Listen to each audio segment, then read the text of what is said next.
Ya llegó nuestro invitado, que es Carlos Alberto Gibaja. Buenas noches, Carlos. ¿Cómo ¿Qué tal, vamos? Fernando? Buenas noches con todos.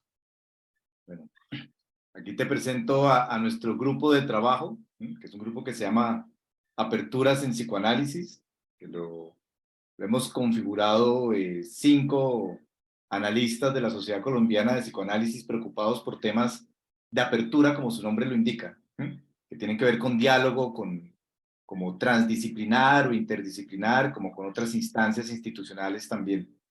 Estamos en este ciclo de psicoanálisis y comunidad, que comenzamos hace unas 3 semanas, y pues la idea, Carlos, es que podamos hablar hoy del trabajo que hace el Centro de Atención Psicosocial de Perú, ¿no? Carlos es psicólogo clínico, ¿sí? Con un magíster en psicoanálisis de la Universidad Católica de Perú, con una formación en un centro de psicoterapia focal en Chicago. No me acuerdo bien el nombre, Carlos, si me ayudas. Portage Crean. Ok. Portage Crean. Ajá. Sí, que está muy enfocado, valga la redundancia, en los temas de psicoterapia focal. Carlos viene dirigiendo desde hace un tiempo la parte de salud mental del Centro de Atención Psicosocial. El Centro de Atención Psicosocial es un centro que lleva más de 20 años, oficialmente 20 años, pero son 30 años de trabajo en atención a víctimas de la violencia política y social en Perú. Tiene un trabajo muy interesante que es el que quisiera que nos presentaras hoy, así que bienvenido, Carlos. Bienvenido, Carlos, a este espacio, y pues te dejo con tu presentación. Gracias, Fernando. Bueno, primero, muy agradecido por darme la oportunidad de compartir la experiencia de la institución del Centro de Atención Psicosocial en Perú, un poco también de la historia del país, ¿no? Que está totalmente entrelazada, ¿no? Con la historia de la propia institución. Y bueno, tiene esta doble vertiente, ¿no? Un poco empezando a conversar sobre esto. La vertiente del trabajo directo, de atención a personas. Nos iniciamos trabajando con personas afectadas por la violencia sociopolítica en nuestro país, personas que habían sido torturadas, personas que estaban desplazadas por la violencia política, familiares de desaparecidos, etcétera. Y cómo gradualmente fuimos modificando el enfoque del trabajo netamente psicoanalítico, hacia un enfoque que llamamos psicosocial, y de ahí también cómo es que transitamos hacia lo comunitario, ¿no? Entonces, del consultorio, bueno, nunca nos percibimos a nosotros mismos como, digamos, ortodoxos, ni mucho menos. Siempre nuestra línea de trabajo ha sido en psicoterapia psicoanalítica. Y esa forma de trabajo inicial en el consultorio, ¿cómo fue transitando? Primero, en una práctica hecha dentro del movimiento de derechos humanos, y cómo a su vez esa práctica nos fue derivando al trabajo comunitario, ¿no? Entonces, CAPS ha mantenido por muchos años estos dos pilares, de trabajo terapéutico y de trabajo comunitario, que se entrelazan. Entonces, yo tengo una presentación, pero me gustaría quizá, si es que podemos hacer digamos, un intercambio de cuáles podrían ser sus líneas de interés, como para poder ver si es que ciertas cosas enfatizo en mi presentación, o si es que de alguna forma eh, puedo detenerme en alguno de los puntos que tengo pensado. No te escucho, Fernando. Que uno de los puntos de interés, Carlos, es un poco la aplicación o la relación de un poco la visión psicoanalítica de la práctica psicoanalítica como con los intereses de tipo comunitario, con las acciones, más bien que los intereses de tipo comunitario. ¿sí? ¿Cómo es ese entrelazamiento y también un poco cómo ha sido la historia de atención a las víctimas, ¿sí?, de la violencia, y cómo en este momento es el proceso de atención a los migrantes venezolanos, que es donde, sí, yo conozco el trabajo del Centro de Atención Psicosocial, cómo se ha ido desarrollando como esa práctica? ¿Mm? Ya. Entonces, sí, más o menos así había pensado la presentación. Entonces, quizás me pueda apoyar en el PPT que he preparado, y entonces voy a compartirlo en pantalla.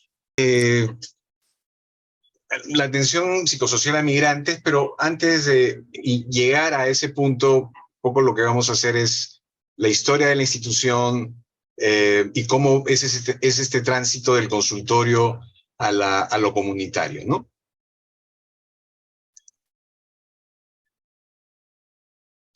Bueno, el equipo CAPS no siempre se llamó CAPS, antes se llamó el equipo de psicoterapeutas de la Coordinadora Nacional de Derechos Humanos, ¿no? En el año 94, en el año 95, que eran años en donde el gobierno de Fujimori todavía ejercía muchísima represión. Las víctimas de violencia, usualmente en CAPS les llamamos afectados por la violencia sociopolítica, para no utilizar el término víctimas, iban a las oficinas de la Coordinadora Nacional de Derechos Humanos, que fundamentalmente eran abogados y abogadas. Y bueno, se quedaban ahí contándoles historias desgarradoras, y las personas que atendían pues terminaban molidas después de la primera historia terrible que les contaban, ¿no? Entonces convocaron a un grupo de psicoterapeutas de confianza, de muchísima confianza, con relación a la que entonces era la secretaria ejecutiva de la Coordinadora Nacional de Derechos Humanos. Como un paréntesis, esta coordinadora justamente es una ONG que funciona como un gran paraguas de muchas instituciones de derechos humanos, y que tuvo una destacada labor en la etapa de Fujimori y de los primeros años de la represión. Un momentito, por favor. Hay algo que sea... Estas cosas de los instrumentos actuales. Voy a apagar algo. Alexa, stop. Alexa, stop.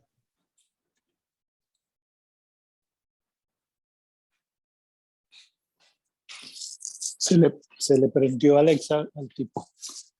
Se está apagando Alexa. Alexa, stop. Se prendió la Alexa y se me amotinó, porque no se quería apagar. Es la etapa de la informática y la era digital, que ahora con la inteligencia artificial hay todas estas fantasías de complot. En fin.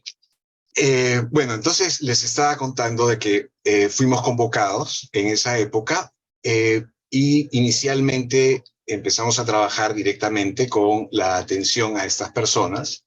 Como decía, personas que eran familiares de desaparecidos, personas que habían sido torturadas y estaban denunciando, personas que habían sido desplazadas por la violencia del ejército o del Sendero Luminoso, ¿no?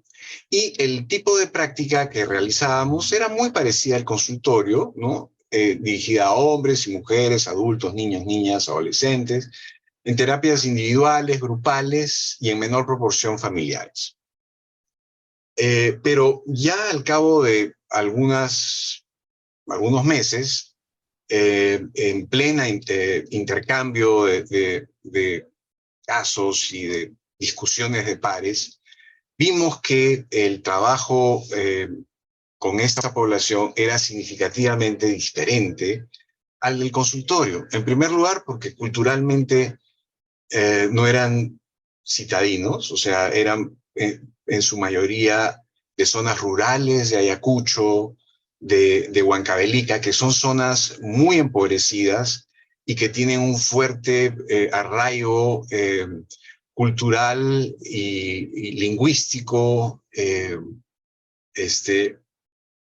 no es el que el equipo tenía en ese momento, ¿no? El equipo era netamente limeño, y algunas personas fuera, pues, argentinos, otros, había una cubana, una mexicana, ¿no? Pero todos citadinos, y ese encuentro inicial con una población tan diferente culturalmente implicaba desafíos importantes que tuvimos que empezar a discutir y a problematizar. Entre otras cosas, nuestro trabajo terapéutico era anteriormente en el consultorio, estaba completamente, bueno, tenía un código de ética, por supuesto, pero no tenía necesariamente estrecha relación con el tema de derechos humanos. Cuando empezamos a trabajar dentro del movimiento de derechos humanos, eso hizo de que nuestra práctica no fuera pues neutra, ¿no? Era básicamente en defensa de los derechos humanos de población que había sido abiertamente violentada por el ejército, por las Fuerzas Armadas, y particularmente en nuestro país, a diferencia de otros países, sobre todo del Cono Sur, también había sido violentada por el movimiento subversivo de Sendero Luminoso principalmente, y de los ronderos, en cierto modo tiene alguna similitud, distante, pero alguna similitud con grupos armados que cuidan las comunidades. Entonces fuimos desarrollando lo que posteriormente llamaríamos una perspectiva psicosocial, ¿no? Y de derechos humanos como enfoques del trabajo terapéutico que vinimos realizando. Entonces, algunas de las transiciones que asumió el equipo fue que pasamos de un enfoque netamente intrapsíquico, donde, bueno, estaba también, obviamente, el aspecto de la transferencia y contratransferencia, pero desde una visión donde el epicentro del conflicto era interna, a una noción de cómo lo subjetivo se empezaba a relacionar con el entorno social, y en donde el epicentro ya no era el mundo interno, sino más bien las contradicciones violentas en la sociedad. Y eso implicó de pasar también en este movimiento de derechos humanos y de lo psicosocial, de una abstinencia analítica del terapeuta a la de un relacionamiento entre subjetividades del consultante y del terapeuta.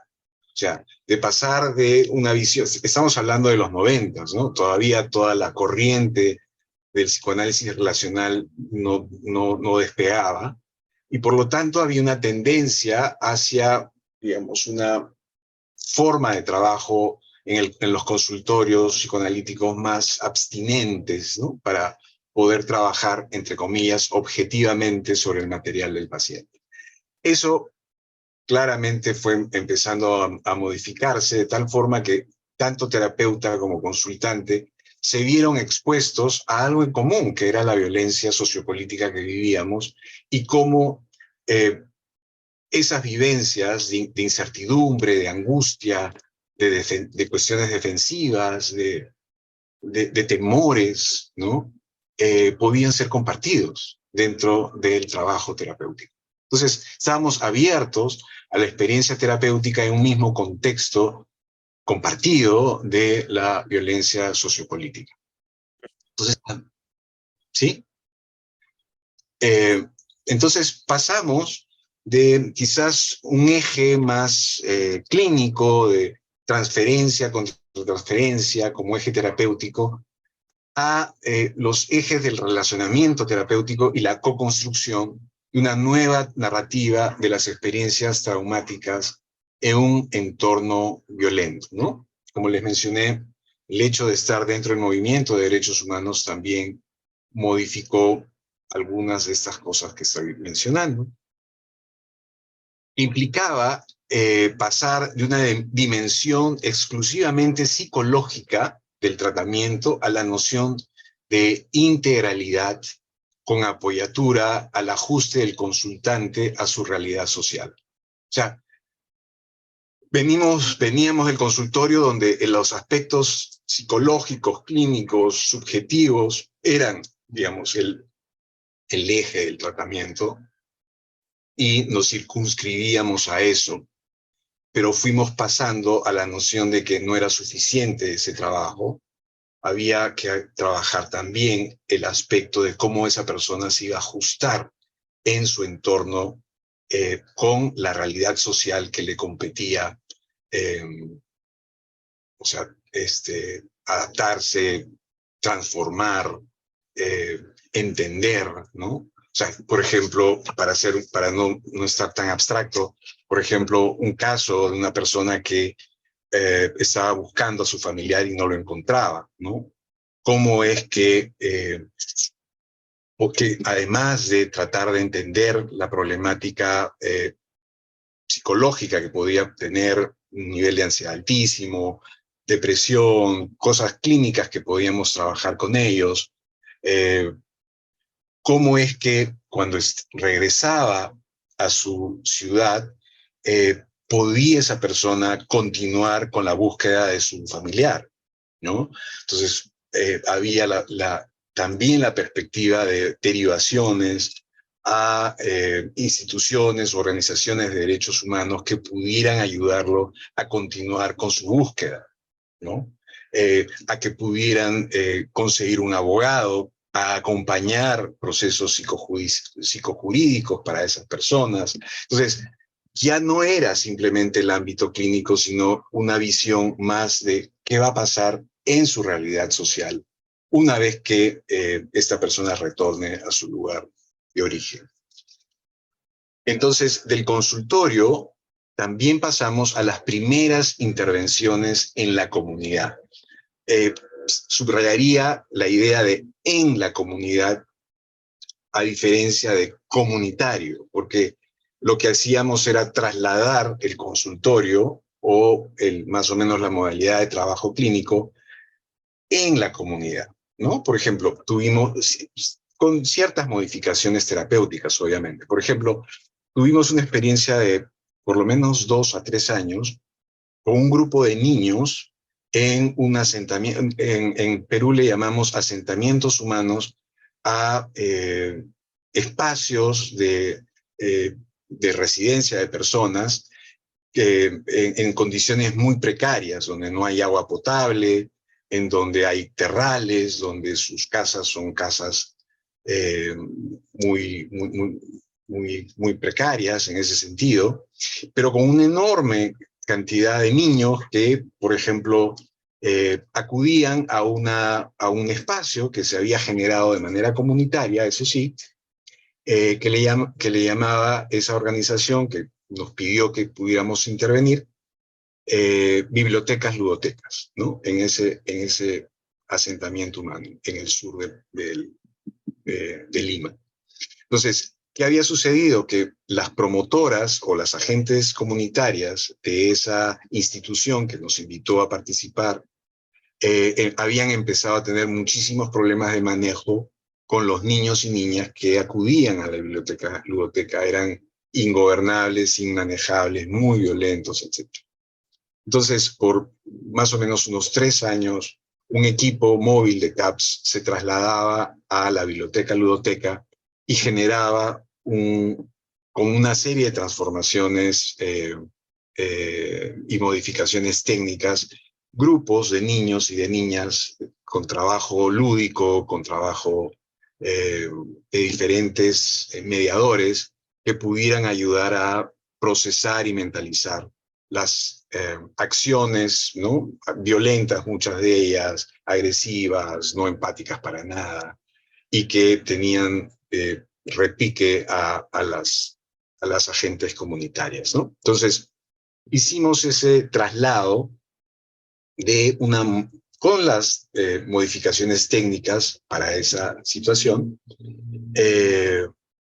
pero de alguna forma era una intervención en la comunidad, que la diferenciamos de lo comunitario, que es una intervención más amplia, donde el objeto de estudio ya no es un grupo, sino los diferentes actores o las diferentes instancias que están en una comunidad, ¿no? Y la intervención es sobre esos diferentes elementos.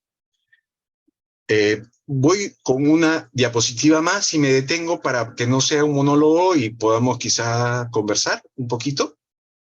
Voy por una diapositiva más. Vale. Que un poco cuál sería este enfoque psicosocial que nosotros tenemos, ¿no? Que implica una comprensión, ¿no?, de la interacción entre el mundo interno, la subjetividad de las personas, las relaciones con los otros y el contexto sociocultural, ¿no? Esa interrelación entre estos tres ámbitos, lo subjetivo, lo intersubjetivo y lo sociocultural, cómo generan un espacio de interrelación y de tránsito entre estas, que articulan una serie de procesos entre sí. También este enfoque nos permite identificar discursos de poder, ¿no?, donde hay dominio y sometimiento, a nivel individual, a nivel grupal o a nivel comunitario. Bueno, también un poco trabajar sobre las relaciones de poder generadoras de violencia, llevar a cabo propuestas de cambio participativas. La noción es que haya una transformación de los grupos con los cuales trabajamos hacia una posición más victimizada, hacia una posición más propositiva, ¿no?, de manera participativa, que es uno de los elementos sustantivos de este enfoque psicosocial, que podrían traer una redistribución de las relaciones de poder que buscarían un mayor desarrollo de las personas, ¿no? Entonces, me detengo ahí como para quizás intercambiar algunas ideas y que con gusto las escucho y de alguna forma compartimos. Carlos, como una serie de preguntas a propósito de esto que has expuesto es, la primera que se me viene a mí, que toca un tema como neural en los procesos formativos clínicos tradicionales, es el asunto de la abstinencia, ¿sí? Porque los enfoques de atención al interior de las comunidades, vos lo decías, implica una toma de partido, ¿sí? Como que el asunto de la neutralidad y el asunto de la abstinencia, que son como dos reglas clásicas en el abordaje como tradicional, se ponen en cuestión, como que cuando uno está trabajando en comunidad y sobre todo trabajando en el tema de derechos humanos, no hay tal neutralidad, hay una toma de posición por la defensa de este tipo de aspectos. Eso, ¿qué tipo de resistencias internas, digamos a nivel del grupo, del CAPS, como institución o de cada uno de los integrantes, pudo haber tenido históricamente o incluso en la actualidad? Esa es como una pregunta que me surge, ¿no? Ese asunto de las resistencias a los procesos de transformación en términos de la atención. Y la segunda tiene que ver con uno de los últimos elementos que planteaste, ya en la atención a víctimas de violencia, cómo poder sacar a la víctima de ese rol de víctima y reposicionarla de otra manera frente a su historia, ¿sí?, donde no se reproduzcan, ¿sí?, como de una manera repetitiva o reiterativa esa identificación con el rol de víctima y se puedan hacer procesos de transformación donde se vuelvan como agentes, ¿sí?, que también tienen como una responsabilidad, para usar algunas de las palabras que te escuché, en todos sus procesos de reconstrucción social. Yo tendría como estas dos, y si querés, perdóname, una tercera que me quedó, a propósito de lo que estabas diciendo, esta idea de ir del enfoque de la transferencia contra transferencia a la idea de una co-construcción de nuevas narrativas. Y lo digo también a propósito de eso último que te decía, porque en esas nuevas narrativas, tal vez la víctima sale de esa posición victimizante y puede construir una narrativa donde haga un proceso de reelaboración de su situación. Entonces, yo al menos tendría como esas tres preguntas para plantearte, para ver si las puedes desarrollar. Bueno, ¿puedo ir contestando o espero más preguntas? No sé, si alguien tiene alguna pregunta, si querés vayámoslas desarrollando y que las personas vayan levantando la mano para ir Sí, Bacán. con el signito para irle dando la participación. Bacán. A ver, bueno, el CAPS es una institución que ha tenido varias pérdidas de miembros en el equipo, justamente por estas discusiones, ¿no? Discusiones, por ejemplo, de si deberíamos atender personas de Sendero Luminoso, ¿no? O sea, terroristas. La posición que prevaleció fue que bajo determinadas condiciones sí podíamos atender personas de Sendero. Por ejemplo, nosotros fuimos por un buen tiempo, por varios años, a la cárcel de mujeres, en donde se armó un grupo de mujeres que se habían desvinculado del movimiento de Sendero Luminoso y que habían estado siendo acosadas por las militantes de Sendero Luminoso, ¿no? Entonces, ese fue una tremenda discusión dentro del equipo de, digamos, dónde cruzábamos, dónde estaba la línea, si es que la cruzábamos, no la cruzábamos. Eran cosas que teníamos como puntos de discusión. Entonces, las discusiones las teníamos de manera continua, pero nos ayudó muchísimo el siempre tener al principio de manera muy seguida, una vez a la semana, espacios de dinámica con una persona externa, ¿no? En este caso, con psicoanalistas que habían tenido experiencia psicosocial. Entonces, el poder procesar esta serie de cuestionamientos, esta serie de situaciones, el hecho mismo de trabajar con personas tan violentadas que pueden generar a su vez efectos secundarios o vicarios, mejor dicho, sobre los profesionales también fue un elemento. Entonces, no fue fácil, ¿no? Fueron procesos que generaron muchísima discusión y uno de los aprendizajes que tuvimos como institución era no tener, digamos, una posición rígida con relación a la libertad del terapeuta para atender o no a determinadas personas. Por ejemplo, se tomó en este caso particular, se tomó la decisión de ir a cárceles, se hicieron criterios de qué personas podían beneficiarse y qué personas creíamos que no podían beneficiarse. Por ejemplo, un diagnóstico de psicopatía era importante, de manipulación, si es que había ganancias secundarias, esos no entraban dentro del tipo de casos que íbamos a ver, aun cuando hayan sido de Sendero Luminoso. Pero personas que se habían desvinculado, que estaban atravesando momentos muy difíciles luego de varios años de cárcel, honestamente, sinceramente, angustiadas, por ejemplo, por sus hijos, ¿no? Y cómo iba a ser su futuro una vez que salieran de la cárcel. Era el tipo de casos que podíamos nosotros trabajar.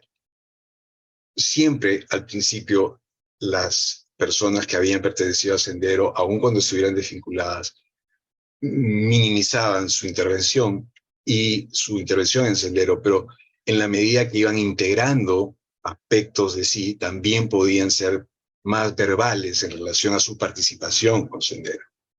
Entonces, asumir esos aspectos destructivos, ¿no? Fue importante para esos procesos terapéuticos. Entonces, pero dentro del equipo hay personas que claramente quedaron en la posición de que no iban a haber ese tipo de casos y se respetó esa diferencia de posiciones dentro del equipo. Con relación al tema 2 que decías, Fernando, de cómo pasar de una narrativa de víctima a una narrativa diferente, se me viene al recuerdo un grupo de muchachos que tenían una asociación que dentro del, ahorita no me acuerdo exactamente el nombre de su asociación, pero era algo así como víctimas huérfanas de padres desaparecidos, algo por el estilo, era el nombre y las siglas de su asociación. Y trabajamos por un tiempo, varios meses con este grupo, y consideramos que se vieron procesos muy lindos con este grupo, Y un elemento clave fue el cambio de nombre de la asociación. Ya no querían llamarse víctimas, ya no querían llamarse huérfanos. Tomaron otro nombre que ahorita no me acuerdo exactamente, pero era mucho más propositivo. Y varias sesiones fueron para discutir el nuevo nombre que querían ponerle a esa asociación. Luego de haber procesado varias de las cosas que tenían cargadas, ¿no? estos miembros del equipo. Entonces, hubo un cambio de percepción a nivel grupal y en mayor o menor posibilidad, de acuerdo ya también a la subjetividad de cada persona, mayor posibilidad de agencia, ¿no? Ya no tanto de víctima.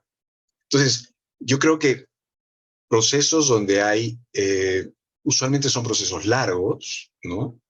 No son procesos cortos. Nosotros, con personas que trabajaron, que estuvieron en casos de violencia sociopolítica, tenían por lo menos, si es que la motivación les daba y el proceso se daba, hasta 2 a 2 años y medio de trabajo terapéutico, una vez por semana. Más o menos unos de 80 a 100 sesiones. ¿No? Entonces, sí, el tipo de vínculo, el tipo de confianza, el tipo también de transferencia a la institución de derechos humanos, ¿no? Que podía ser de que quizá un miembro se iba de viaje y podía, al cabo de un tiempo, ¿no? Reengancharse con otro terapeuta de la misma institución. Fueron importantes, o sea, el vínculo y la transferencia a la institución como un organismo de derechos humanos fue un punto valioso para el trabajo terapéutico. El cambio de narrativas, ¿no? Eh, hay casos y casos, ¿no? Por ejemplo, un caso de una persona torturada brutalmente es un caso que nos queda claro de que, o sea, en determinadas circunstancias va a reactivarse el estrés postraumático, ¿no? Entonces, eran casos que podían regresar por algún número de sesiones para reorganizarse luego de la situación difícil que podía haber pasado en una coyuntura determinada. Por ejemplo, ¿no? Dieron amnistía a un grupo que era el Grupo Colina, un grupo de aniquilamiento, ¿no? Entonces, personas que estaban muy cercanas a las noticias, pues volvieron a reexperimentar eh, mucha angustia, mucha depresión, descontento por la situación que vivíamos en el país, etcétera, ¿no? Entonces, eh, después de unas cuantas sesiones, se podían reorganizar un poquito mejor si es que ya había habido un proceso terapéutico de algunos años previos, ¿no? La co-construcción es básica, ¿no? Y es donde ahí interviene el terapeuta, no como alguien abstinente, sino como parte de esa nueva reinterpretación de lo ocurrido, ¿no?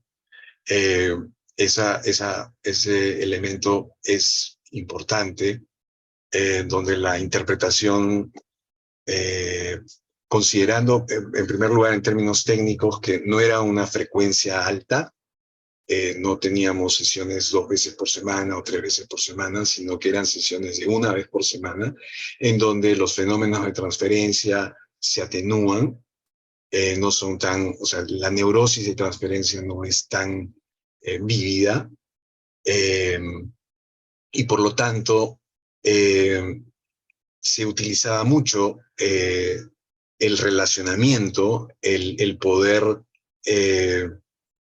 ser parte de los dos de una revisión, de una resignificación de qué había sucedido con la persona, con su entorno, con su familia, a partir de experiencias con el terapeuta comunes también, ¿no? Entonces son elementos que se han ido, que me vienen a la mente cuando preguntas lo que has dicho, Fernando. Sí. Doctor Ferguson. El micrófono está cerrado. Gracias, Luis Fernando, y gracias, Carlos Alberto, por compartirnos esta experiencia. Es muy, muy importante para nosotros escucharla. Hay unos paralelos muy, muy interesantes y quería preguntarte tu opinión. La experiencia que hemos tenido acá y concretamente que yo he tenido con lo que quisiera llamar llevar todo el conocimiento psicoanalítico, tanto desde la teoría psicoanalítica, diría yo, hasta la actitud psicoanalítica, que es lo que ocurre cuando hacemos este tipo de incursiones. Presentiría que estás de acuerdo conmigo en eso. Es muy interesante comparar estas cosas. Para nosotros, yo estuve trabajando muy activamente con la Comisión de la Verdad en Colombia y la Comisión de la Verdad en Colombia, la experiencia de la Comisión de la Verdad en el Perú, con todo lo que pudimos entender de Javier Ciurliza, siempre tengo dificultad en decir el apellido, fue muy importante porque es toda una experiencia en las comprensiones de él, de todo el fenómeno de lo que ocurrió en Perú, pues dio unos antecedentes muy, muy cruciales para nosotros. En nosotros, la experiencia en esta aplicación, digamos, de lo psicoanalítico a lo psicosocial y a lo psicosocial de la violencia y de la violencia en nuestros países, hay como tres momentos en el caso colombiano. Y lo que tú nos cuentas me ilumina mucho. El primero tal vez fue cuando empezó todo el proceso de reinserción de guerrilleros que se invitaban a desmovilizarse y hubo todo este programa de reinserción. Lo segundo fueron ya participando en diálogos de paz, activamente tratando en la sombra de usar toda nuestra disciplina para... Y esta última experiencia que te cuento en la Comisión de la Verdad. El paso peruano, además en la región, pues somos los dos países que seguimos hoy en día, ¿no? Enredados en muchas cosas y que no hemos podido ver muchas cosas. Ustedes han avanzado mucho, muchos aspectos, quizás nosotros en otros, pero ha sido muy complicado.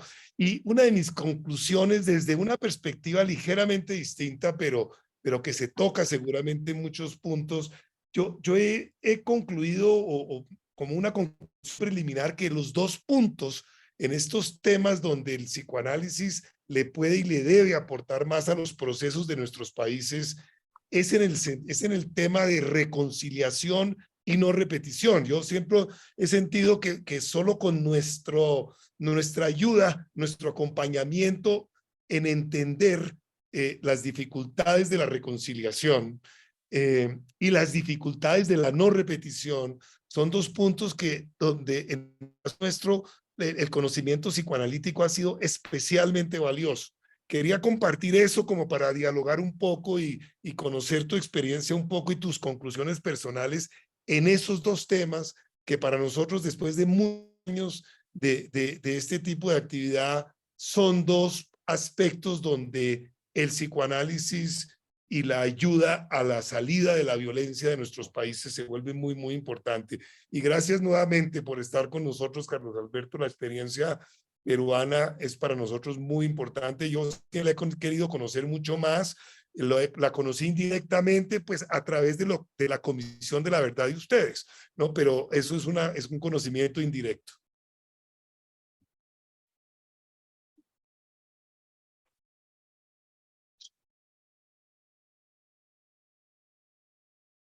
Carlos Alberto, ¿Qué tal, Fernando?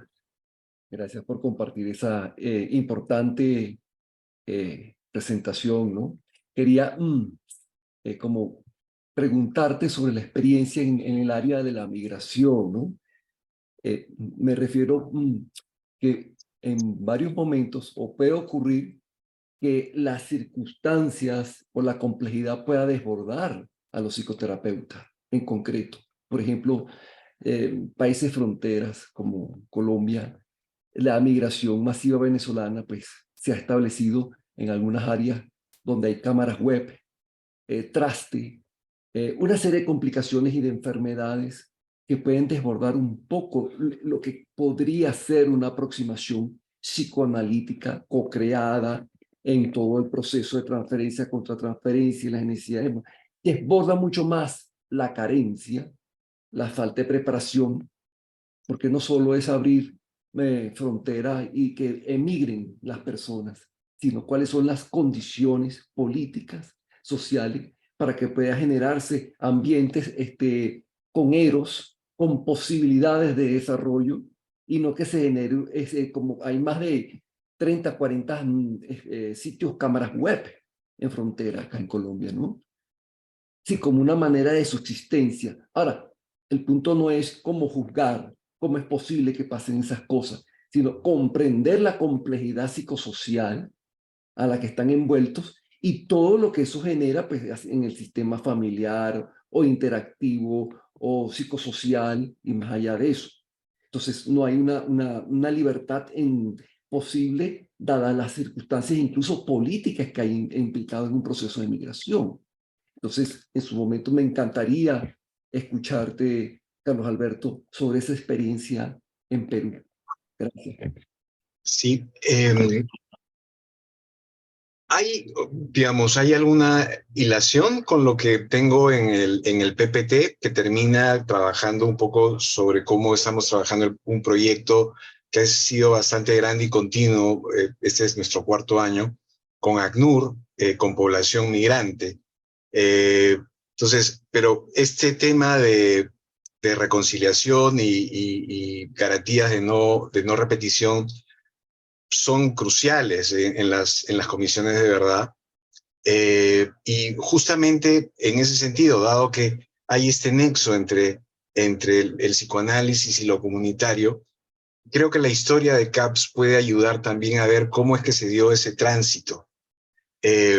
Porque nosotros como institución, como CAPS, tuvimos digamos, no queremos echarnos flores ya en este punto, pero creo que sí nos felicitamos bastante de tener una visión bastante previsoria de que se iba a dar una comisión de la verdad y que esa comisión de la verdad debería tener un enfoque psicosocial.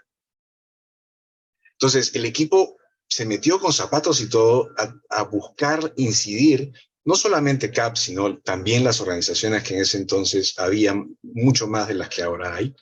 Creo que CAPS es una de las sobrevivientes. Y que pudimos incidir en las autoridades para que se abriera la posibilidad de trabajar con este enfoque psicosocial, ¿no? Entonces, a ver, les cuento un poquito de qué se trató esta forma de intervención con la Comisión de la Verdad.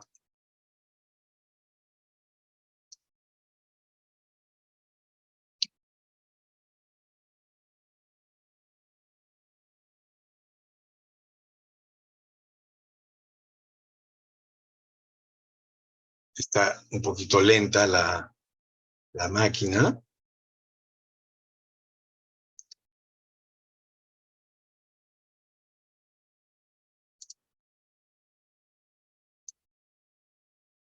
Qué raro, no se mueve la... Bueno, puedo ir avanzando con lo que quería decir de esta lámina. Acá está.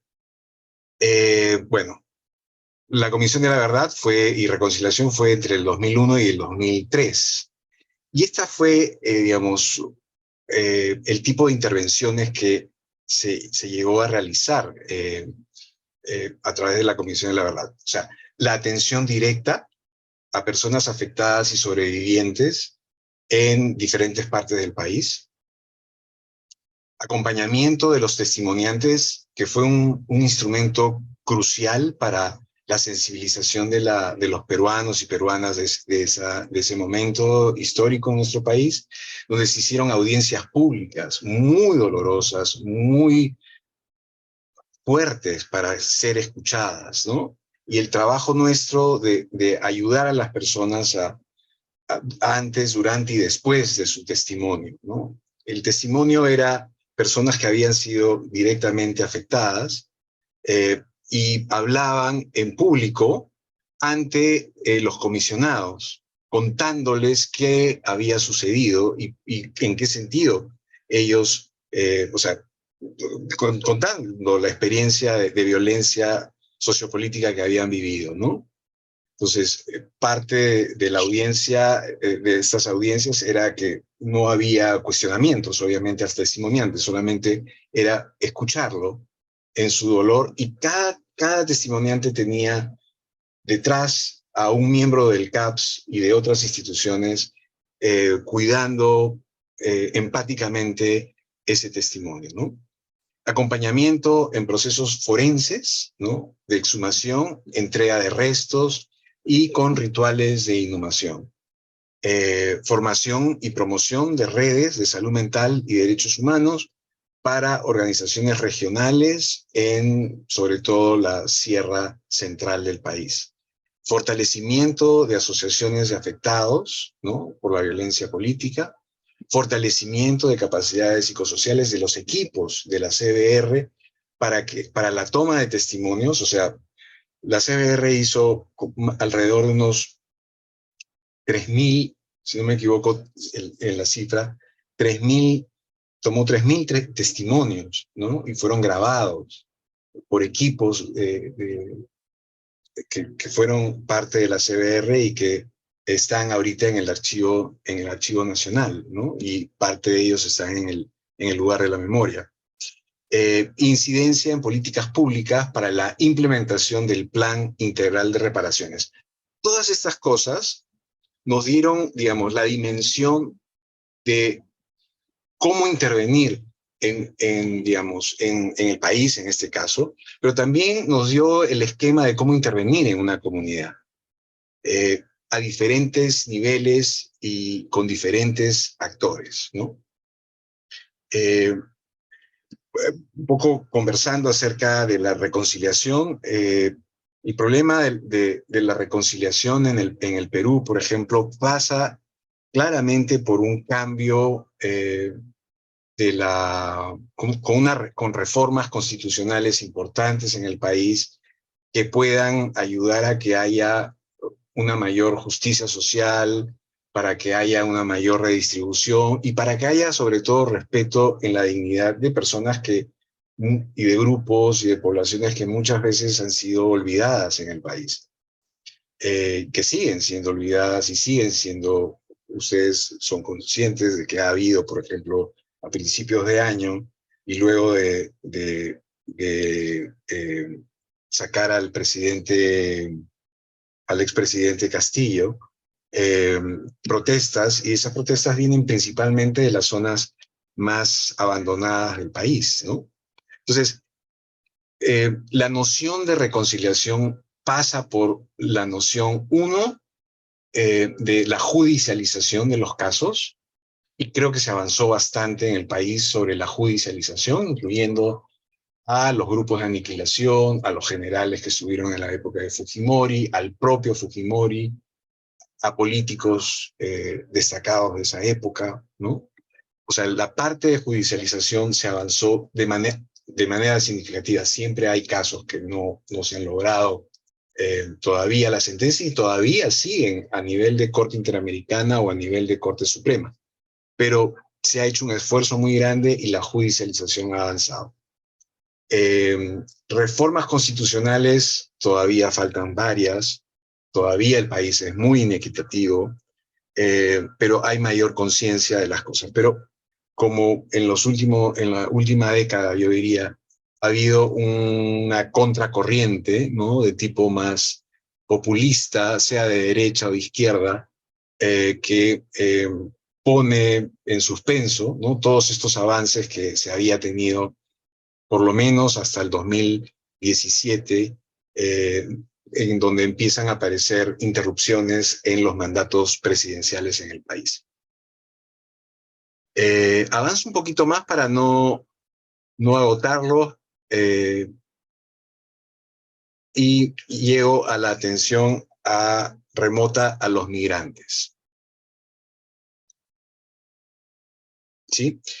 En la atención remota a los migrantes, como les contaba, aquí hay una previa, creo que ayuda esa. En Perú, a diferencia de Colombia, que ustedes son vecinos y que realmente están, digamos, con una población mayor que la de Perú, en Perú ahorita hay aproximadamente alrededor de 1.200.000, 1.500.000 personas venezolanas, pero que entre el 2017 y 2019 fue la ola más álgida de migración en Perú. Hasta el 2016, 2014, 2015, 2016, había migración, pero una migración mucho mejor organizada por parte de los migrantes y refugiados, pero a partir del 2017, pues empieza a haber una oleada enorme con gente menos preparada para el ajuste en la sociedad peruana. El CAPS obtiene en el año 2020 dos proyectos, el proyecto ACNUR, que es la Oficina de Naciones Unidas para Refugiados, y el proyecto PAF para atender la salud mental de las personas venezolanas. ACNUR no solamente deposita su confianza en nosotros, sino también en socios, en varios otros socios, que se enfocan principalmente en el trabajo de ayuda humanitaria y de fortalecimiento de capacidades en la comunidad. CAPS, más bien, para estos dos proyectos, brinda servicios especializados en salud mental, y más bien derivamos a otras organizaciones todo lo que son primeros auxilios psicológicos, la ayuda humanitaria y el fortalecimiento de capacidades para el ajuste en el entorno. En el año 2020, que empezábamos el proyecto, ¿no? Desde enero de 2020, en marzo viene la pandemia y el hecho de que tuviéramos que entrar en este largo proceso de aislamiento social, ¿no? Entonces, el gran desafío fue pasar de todo el sistema que teníamos hecho ya para la presencialidad a la virtualidad de los servicios de salud mental. Entonces, ya no estábamos en nuestros consultorios, sino que nuestros domicilios, el equipo, atendía a las personas a partir de pues, los medios virtuales, sean estos a través de la pantalla de la computadora, pero principalmente el uso del WhatsApp, ¿no? El WhatsApp y las llamadas telefónicas.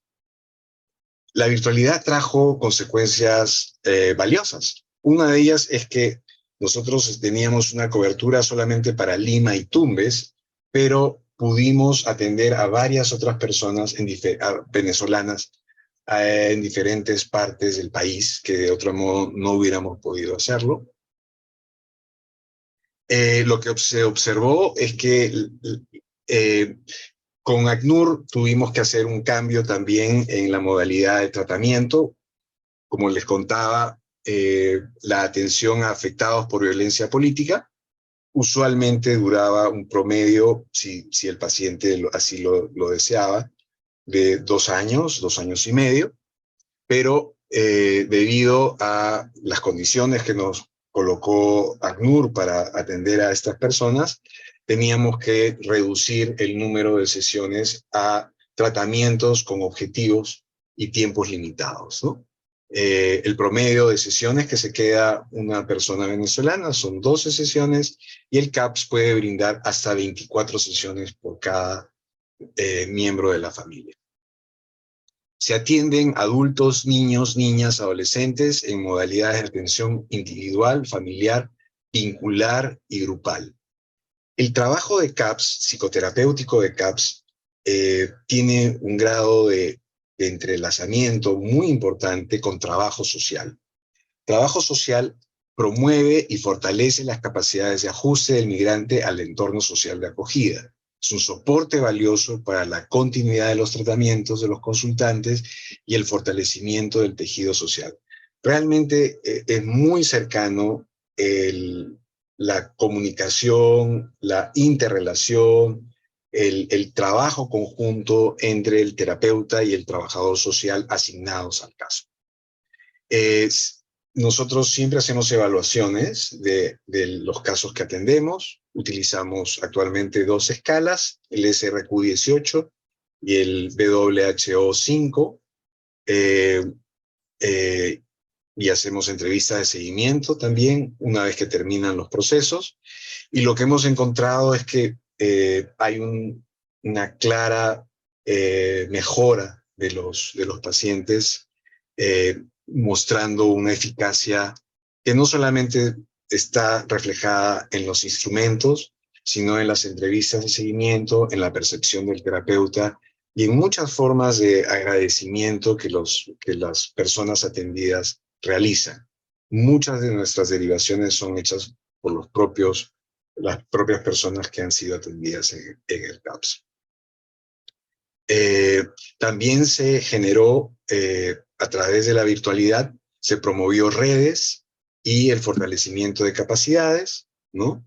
Y ese acercamiento virtual a las asociaciones y redes de migrantes han sido los primeros pasos para conocer de cerca la problemática y desarrollar vínculos de confianza con los líderes, las lideresas de estas asociaciones. Actualmente, ya en la presencialidad, estamos profundizando el fortalecimiento de sus asociaciones, ¿no? Entonces, yo lo dejaría ahí para seguir conversando. Tengo un caso aquí, pero que creo que lo podríamos también conversar de manera más coloquial para que no sea un monólogo.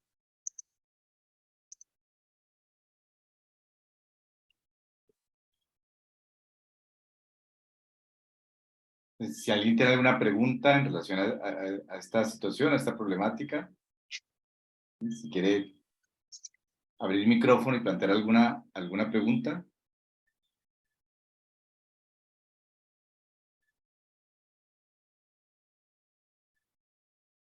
Carlos, mientras tanto, yo me quedo con algo que planteó el colega anterior acerca de la atención a los migrantes. Por ejemplo, los procesos, no sé, a pesar de que compartamos en América Latina muchos elementos en común, ¿cómo atender a una persona que llega como con otro tipo de valoraciones o con otro tipo de formaciones culturales?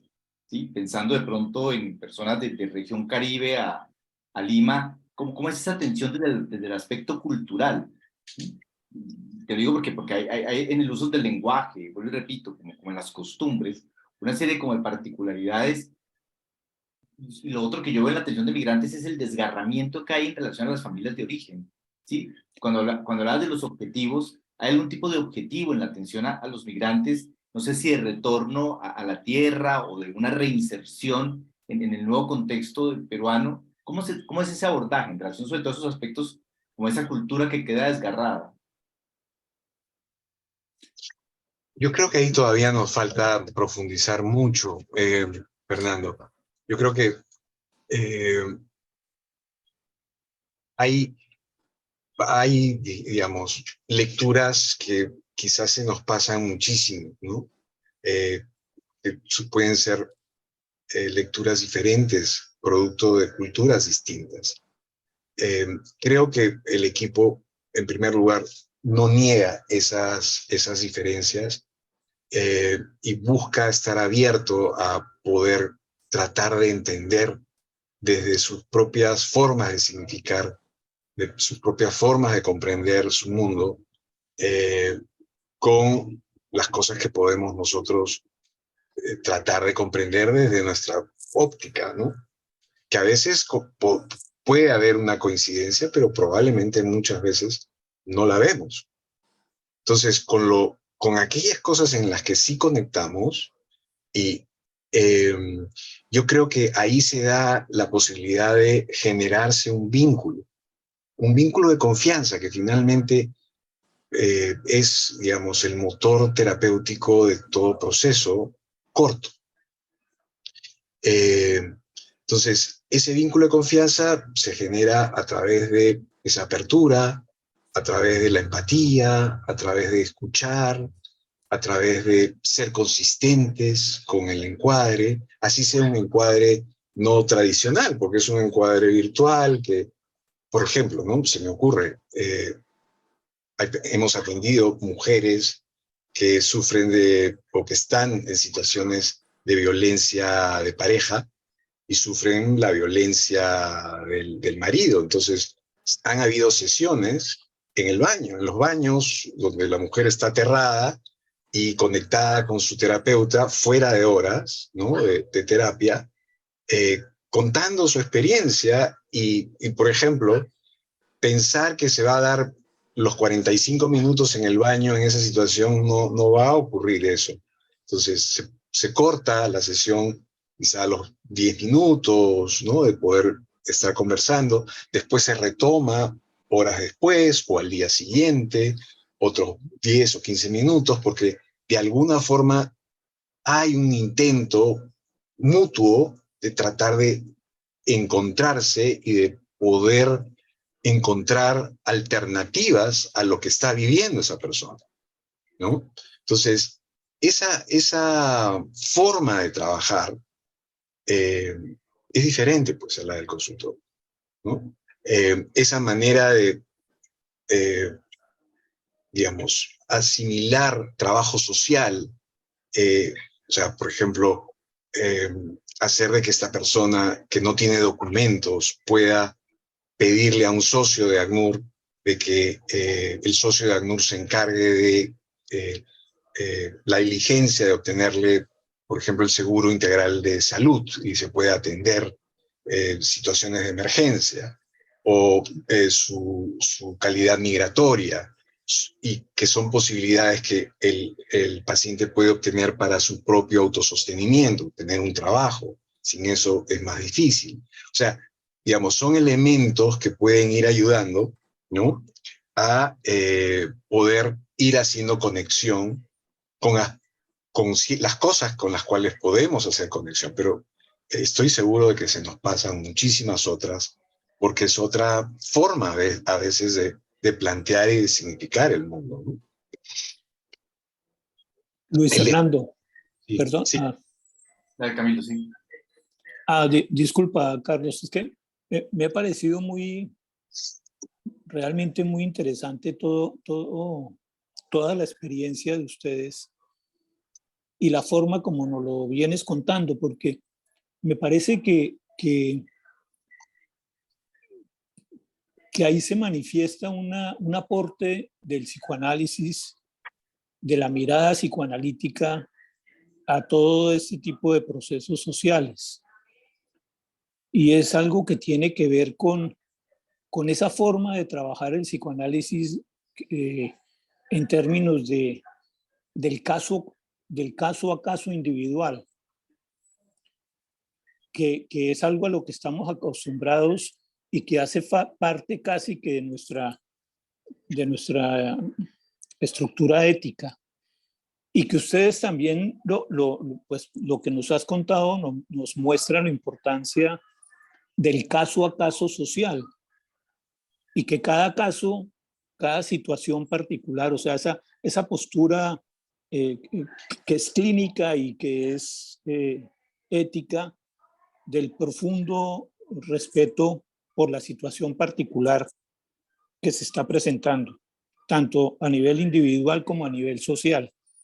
Entonces tú nos hablabas, por ejemplo, pues, y empezaste hablando, y Alberto hizo mención también a situaciones muy nacionales, a una situación de situaciones sociales de violencia nacional que repercuten desde luego en situaciones individuales. Pero ahora estamos hablando de los migrantes, que no es una situación nacional, sino es una situación internacional y que por lo tanto amerita otro tipo de manejo pues que tú muy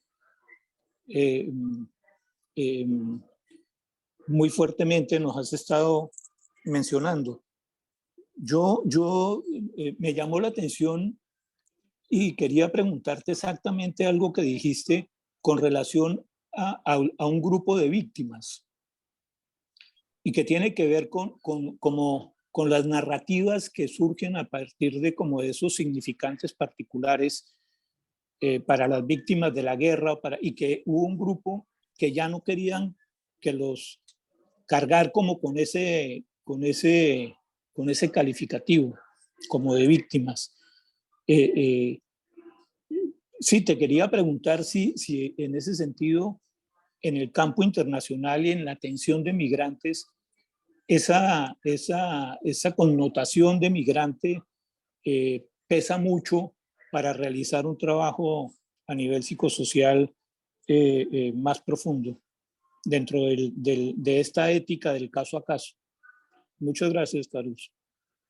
Gracias, Camilo. Mira, como decía, la virtualidad nos permitió generar esos primeros pasos para tener un grado de confianza con ciertos líderes de asociación. Entonces, ahora en la presencialidad, lo que estamos haciendo es, digamos, le llamamos GIBES, grupos de, de organización, de organización comunitaria.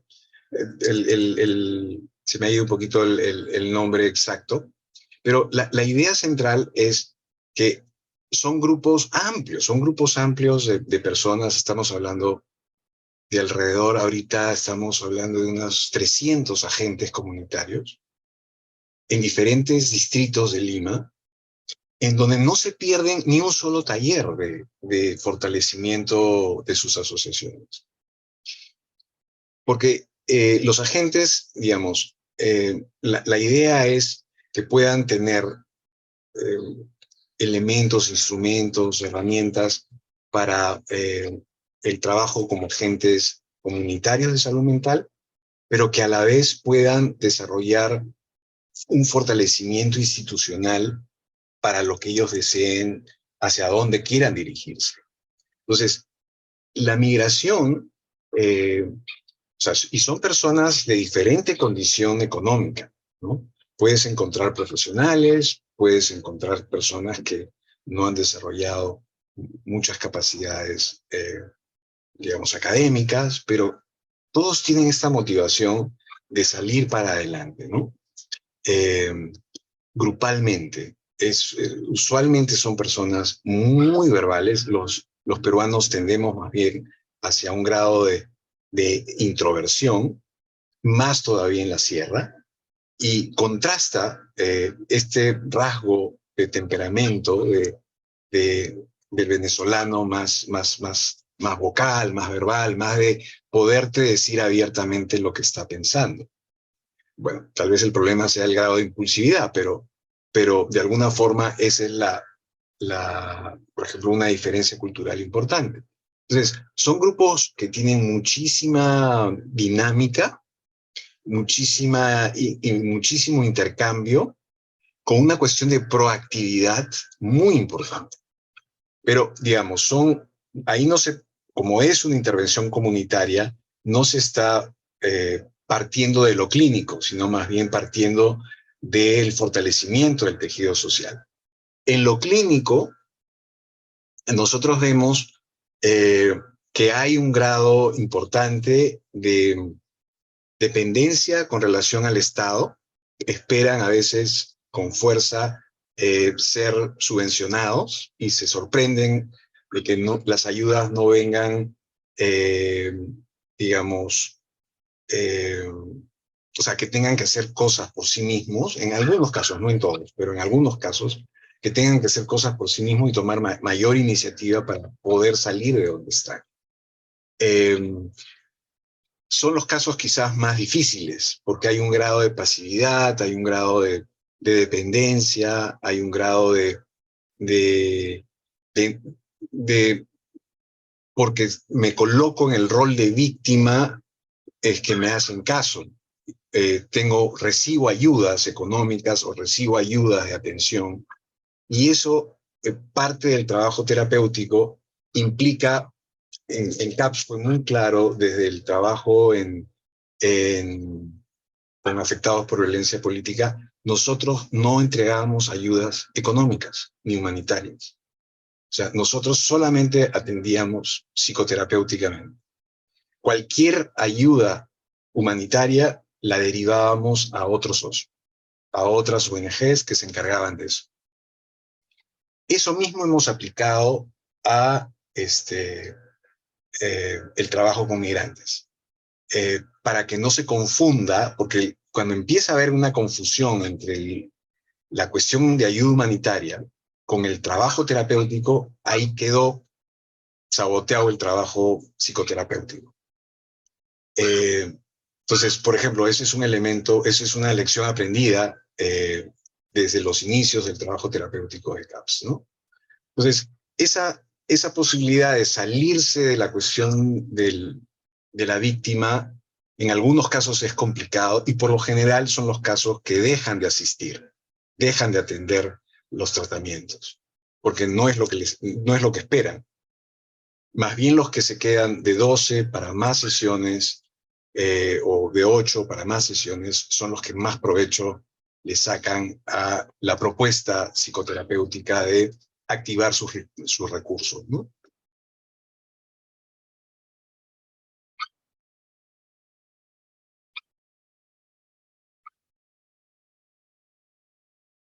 Doctor Carvajal.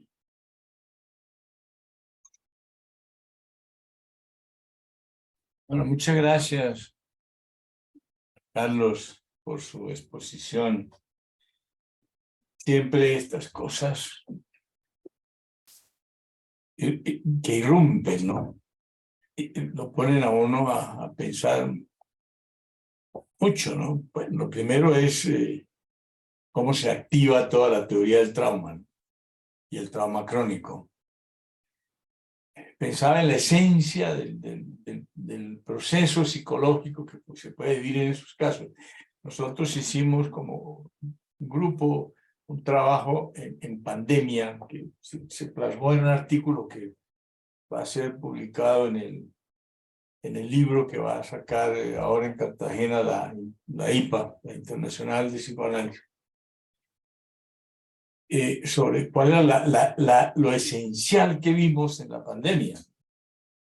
¿Cuál fue el trauma esencial? El trauma esencial fue la ruptura de las rutinas. Ese fue el trauma esencial que vimos en pandemia. Y cómo esta ruptura de rutinas descompuso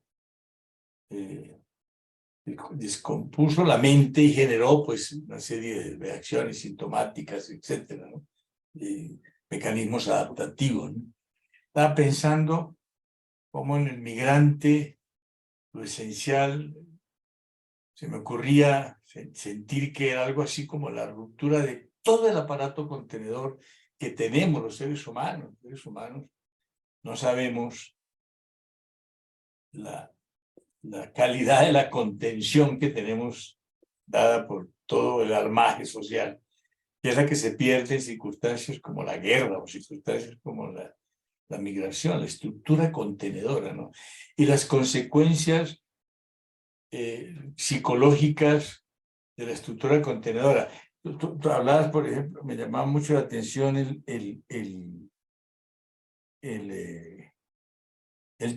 lo del tejido social, ¿no? Se genera un nuevo tejido social, ¿no? En ellos.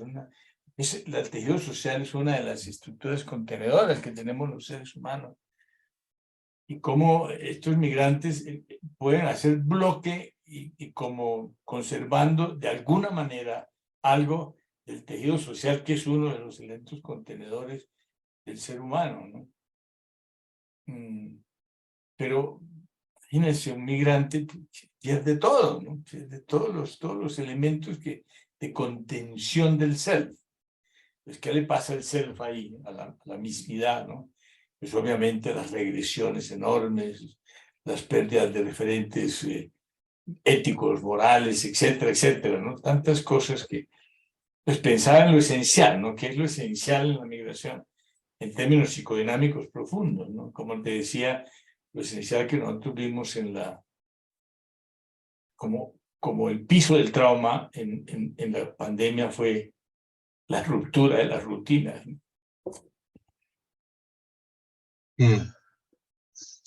Interesante, Guillermo. Me haces pensar que hay una diferencia, digamos, interesante en el tipo de población que hemos atendido.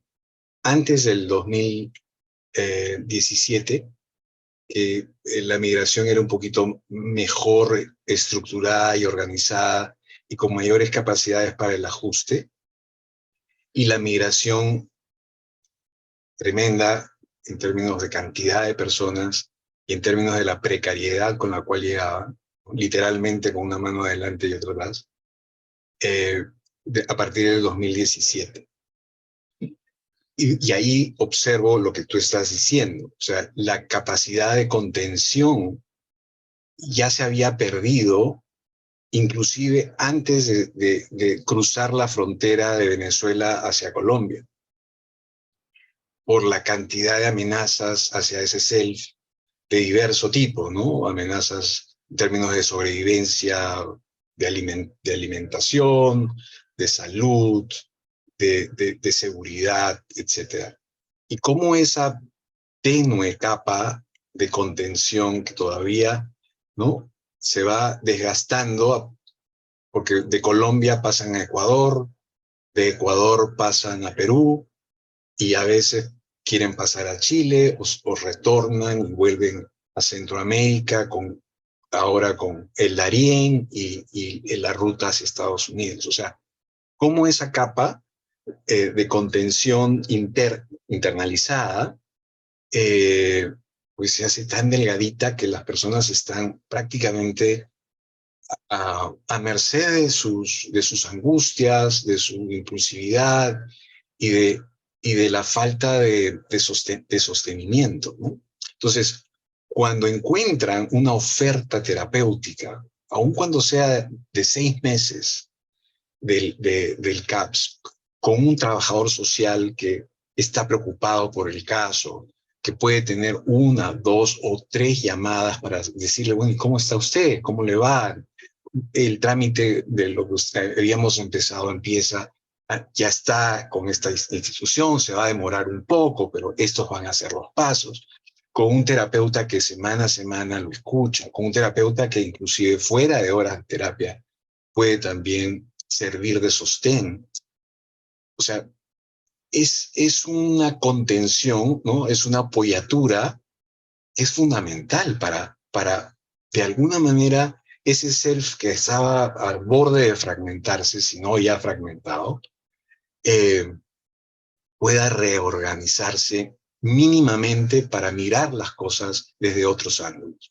Entonces, yo creo que este concepto que traes es importante porque nos permite pensar también cómo es que la importancia de un ofrecimiento de apoyatura por parte de un proceso corto, como son 6 meses de trabajo, puede ser luego, en las entrevistas de seguimiento, puede ser recordado con mucha benevolencia, con mucho agradecimiento a personas que se sienten mucho mejor de cómo llegaron a la atención, ¿no?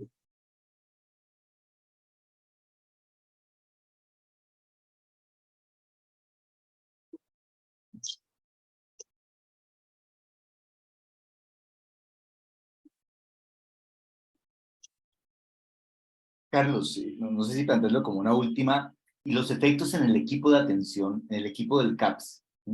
¿Cómo se trabaja, por así decirlo, el equipo como grupo de atención o como equipo de atención, tanto para la situación de atenciones de violencia social y política como en esta atención de migrantes? ¿Cómo afecta eso, el funcionamiento o la dinámica del grupo de trabajo terapéutico? Me parece que ya los años han hecho de que ayude mucho la consolidación del equipo. Si me hubieras hecho esta pregunta hace unos 10 o 15 años atrás, no hubiera sido tan optimista o tan, digamos, pensando en que las cosas dentro de todo van bien, ¿no? El grado de cohesión del equipo se vio alterada en parte por la virtualidad, ¿no? Porque el equipo tenía un número de terapeutas y un equipo estable, ¿no? Pero, o sea, CAPS es una ONG que funciona con proyectos.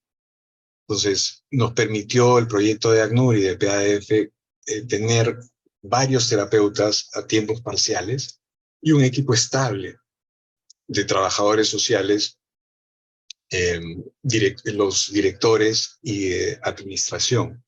Entonces, el grupo de las direcciones, administración y trabajo social es un grupo bastante afianzado que viene trabajando de varios años. Y más bien hay dentro del equipo de gobernanza de CAPS, hay, digamos, un consejo directivo, un consejo consultivo y una dirección ejecutiva.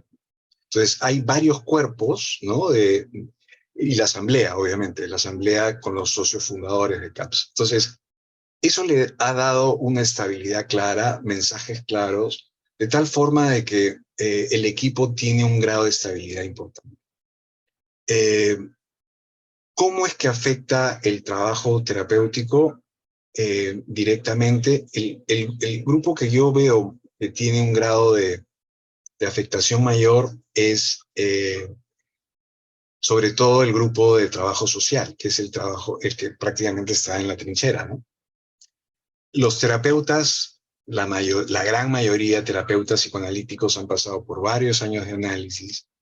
Hay trabajo que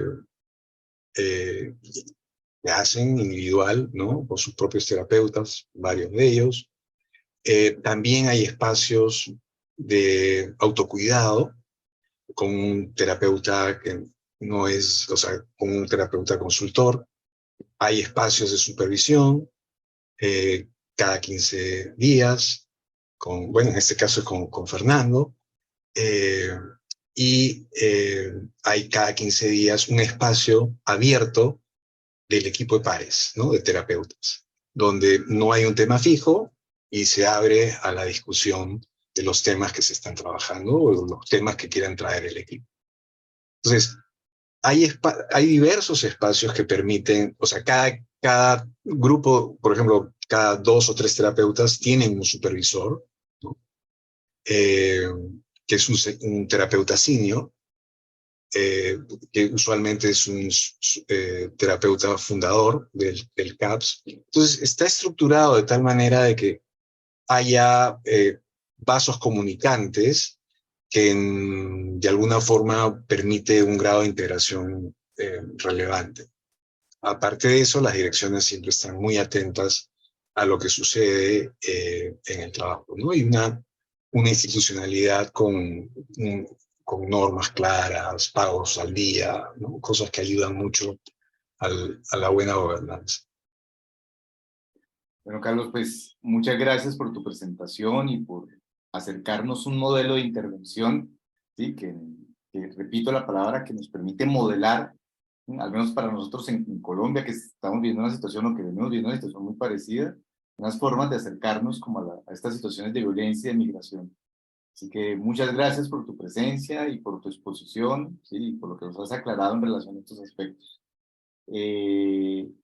Queremos invitarlos para dentro de 8 días, ¿sí? a un diálogo que se va a dar entre Carlos Julio González y el doctor Guillermo Carvajal a propósito del tema de educación, democracia, ¿sí? Y también dentro de estos aspectos comunitarios. Así que, de nuevo, Carlos Alberto, muchas gracias y los invitamos a todos para dentro de 8 días a las 7 de la noche. ¿Ok?